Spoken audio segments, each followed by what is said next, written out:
Assalamualaikum warahmatullahi wabarakatuh. Puji dan syukur kita panjatkan kehadirat Allah Subhanahu wa Ta'ala, karena atas rahmatnya sampai detik ini kita masih dikaruniai hidup dan sehat walafiat. Hadirin yang berbahagia, izinkan saya memperkenalkan diri. Perkenalkan, nama saya Samira Widananda dari kelas 11 IPA 1. Pada kesempatan kali ini saya akan membahas tentang kewajiban sebagai warga negara yang baik. Sebelum saya lanjut, apakah hadirin mengetahui seperti apa definisi dari warga negara yang baik? Apakah dengan membayar pajak? Apakah dengan menjaga fasilitas umum? Itu semua benar. Jadi sebenarnya apa definisi dari warga negara itu? Dikutip dari Kamus Besar Bahasa Indonesia atau KBBI, warga negara adalah penduduk sebuah negara atau bangsa berdasarkan keturunan, tempat kelahiran, dan sebagainya yang punya kewajiban dan hak penuh sebagai warga negara dari negara itu. Terdapat juga pada pasal 26 Undang-Undang Dasar 1945 yang menjadi warga negara adalah orang-orang bangsa Indonesia asli dan orang-orang bangsa lain yang disahkan dengan undang-undang sebagai warga negara. Hadirin berbahagia, sebagai warga negara, kita memiliki hak dan kewajiban.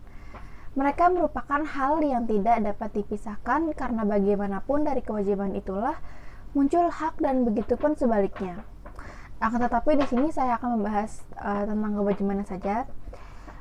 Seperti tadi di awal, membayar pajak, menjaga fasilitas umum, itu merupakan kewajiban kita sebagai warga negara. Apakah ada kewajiban yang lainnya? Ada ya para hadirin, antara lain yang pertama, wajib menjunjung hukum dan pemerintahan. Tercantum pada pasal 27 ayat 1 yang berbunyi, segala warga negara bersamaan kedudukannya di dalam hukum dan pemerintahan dan wajib menjunjung hukum dan pemerintahan itu dengan tidak ada kecualinya. Yang kedua, wajib ikut serta dalam upaya pembelaan negara. Tercantum pada pasal 27 ayat 3 dengan bunyi, setiap warga negara berhak dan wajib ikut serta dalam upaya pembelaan negara. Yang ketiga, wajib menghormati hak asasi manusia orang lain. Tercantum pada pasal 28J ayat 1 yang berbunyi, setiap orang wajib menghormati hak asasi manusia orang lain. Yang keempat, wajib tunduk kepada pembatasan yang ditetapkan dengan undang-undang. Tercantum pada pasal 28J ayat 2 berbunyi, dalam menjalankan hak dan kebebasannya, setiap orang wajib tunduk kepada pembatasan yang ditetapkan dengan undang-undang dengan maksud untuk menjamin pengakuan serta penghormatan atas hak kebebasan orang lain dan untuk memenuhi tuntutan yang adil sesuai dengan pertimbangan moral, nilai-nilai agama, keamanan, dan ketertiban umum dalam suatu masyarakat demokratis. Yang kelima, wajib ikut serta dalam usaha pertahanan dan keamanan negara. Tercantum pada pasal 30 ayat 1 Undang-Undang Dasar 1945 dengan bunyi, tiap-tiap warga negara berhak dan wajib ikut serta dalam usaha pertahanan dan keamanan negara. Selanjutnya, ada contoh-contoh kewajiban warga negara Indonesia. Yang pertama, kewajiban untuk membayar pajak dan retribusi yang ditetapkan pemerintah baik pusat maupun daerah.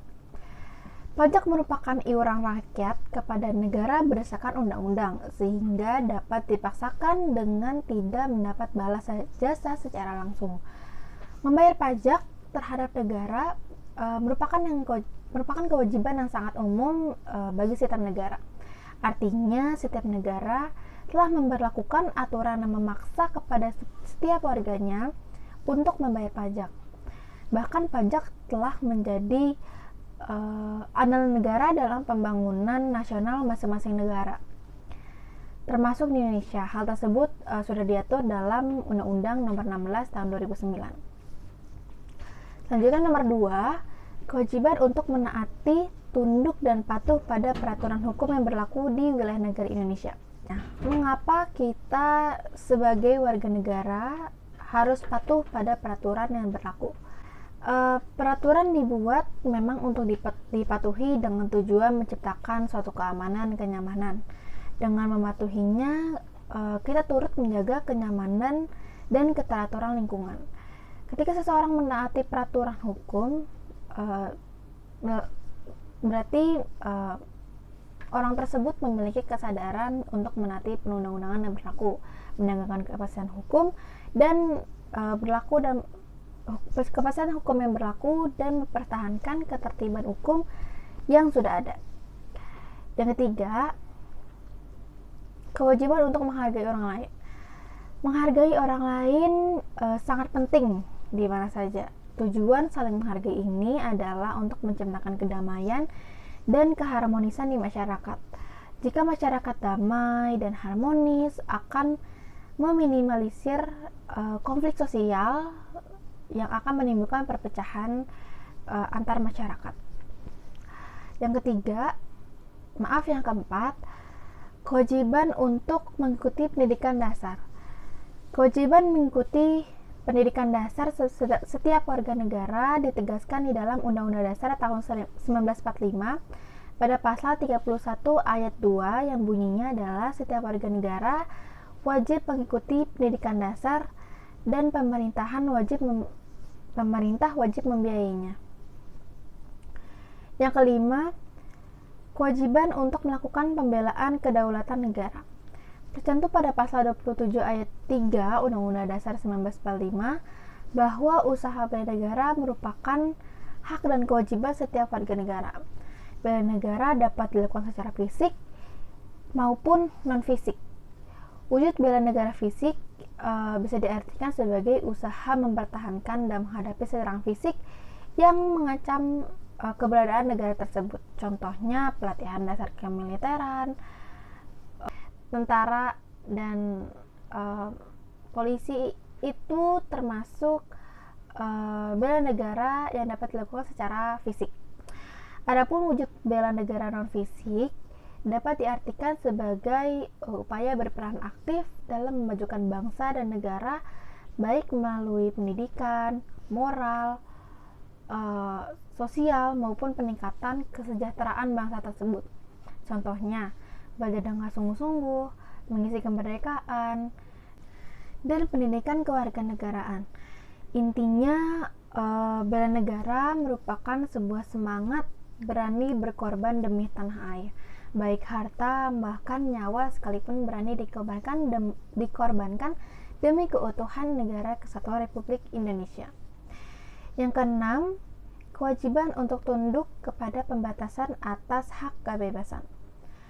Kewajiban ini tercantum pada pasal 28J ayat 2 yang tadi saya sudah jelaskan, pada wajib tunduk kepada pembatasan yang ditetapkan dengan undang-undang. Baik, setiap warga negara memiliki hak dan kewajiban yang telah diatur dan tercantum dengan sangat jelas dalam Undang-Undang Dasar 1945. Mudah menjadi warga negara yang baik asalkan kita dapat menjalankan hak dan kewajiban tanpa ada rasa tekanan. Jika kita menjalankan hak dan kewajiban kita dengan baik, hidup berwarga negara senantiasa damai dan sejahtera. Hadirin yang berbahagia, demikian yang dapat saya sampaikan. Saya mohon maaf yang sebesar-besarnya jika ada kalimat atau tutur kata yang kurang berkenan serta kurang layak didengar oleh para hadirin. Adapun hal yang paling penting adalah saling mengingatkan. Saya aturkan ucapan terima kasih. Wassalamualaikum warahmatullahi wabarakatuh.